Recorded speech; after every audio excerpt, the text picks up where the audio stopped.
From Rockford, you're watching a WIFR Fastcast.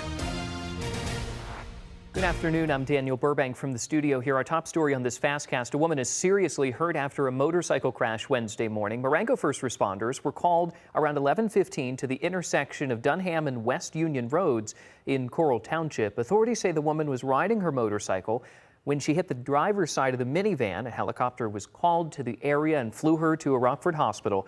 We are told the people in the minivan were not hurt in the crash.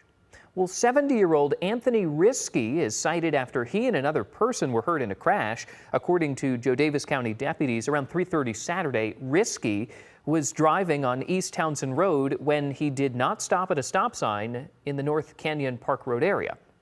Risky's vehicle was hit by a car driven by a 67-year-old man.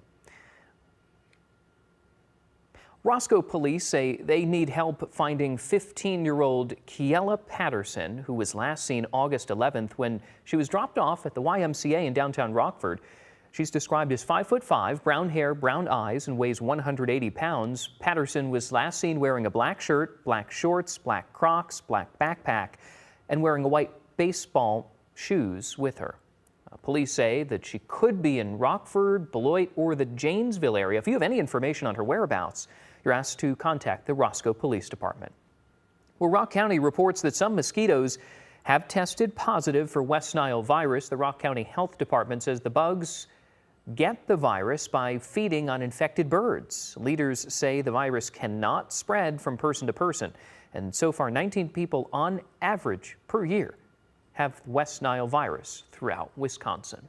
Well, tech giant Meta settles a lawsuit with 52 attorneys general spanning the country Wednesday in what could be a watershed moment for online child safety. Senior national correspondent Peter Zampa has the details of the settlement. $18 billion going to 52 U.S. states and territories over the next 10 years. Meta announcing Wednesday this landmark agreement to settle a lawsuit brought by attorneys general from across the country.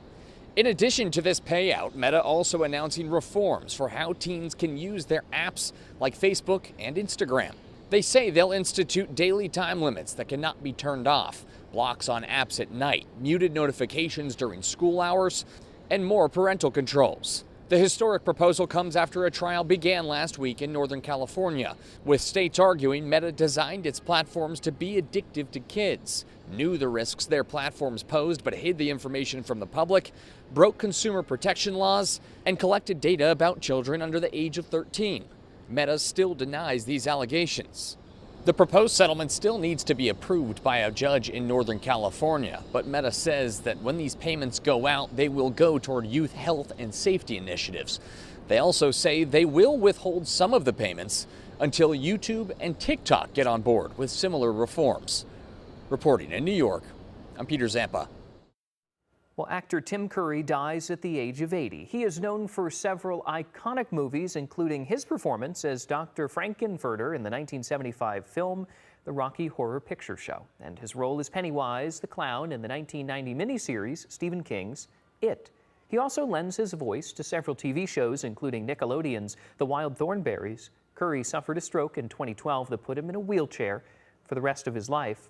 Curry's death comes a day after the death of iconic singer Dolly Parton.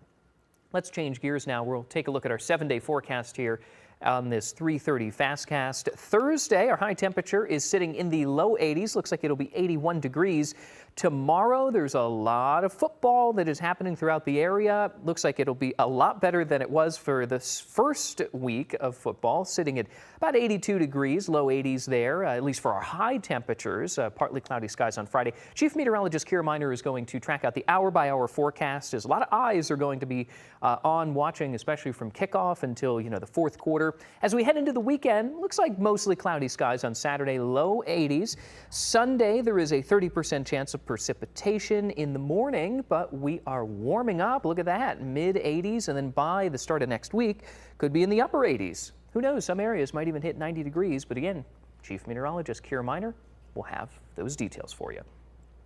Well, from brilliant reds and oranges to bright yellows and golds, fall foliage puts one of Mother Nature's most spectacular shows in this week's edition of shelter from the storm. Chief Meteorologist Kira Miner explains what causes leaves to change color and why some years are more vibrant than others.